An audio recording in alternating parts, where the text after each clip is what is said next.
আবারও শুরু হয়েছে জঙ্গি নাটক। গত 17 বছর দেশের মানুষ অনেক জঙ্গি নাটক দেখেছে। সেই পুরাতন নাটক আবার নতুন করে সাজানোর চেষ্টা করা হচ্ছে। দাড়ি টুপি আর পাঞ্জাবি দেখলেই জঙ্গি জঙ্গি লাগে তাদের। এত বই কেন? দাড়ি টুপি আর পাঞ্জাবি এগুলো জঙ্গিবাদের কোনো স্যাম্পল হতে পারে না।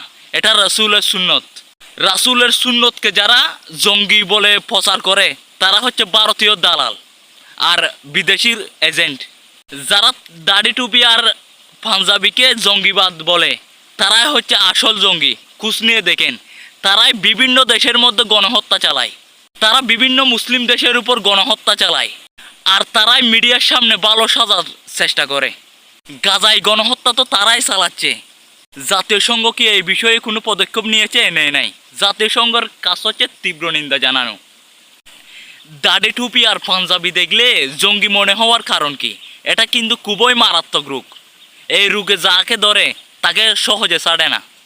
আসলে যাদেরকে জঙ্গি বলে মিডিয়ার সামনে প্রকাশ করা হয়, আসলে তাদের দোষটা কি? তারা কি দেশের স্বাধীনতাকে বিশ্বাস করে না?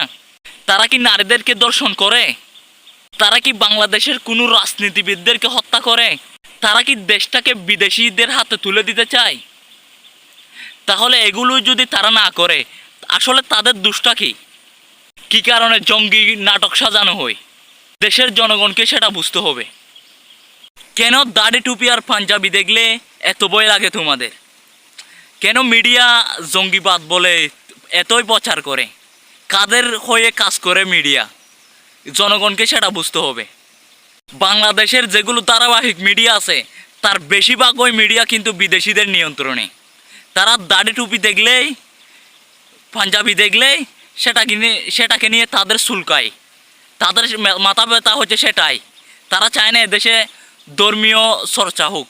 তারা বাংলাদেশের মানুষকে নাস্তিক আর খ্রিস্টান বানাতে চায়, ওই পথে চালাতে চায়।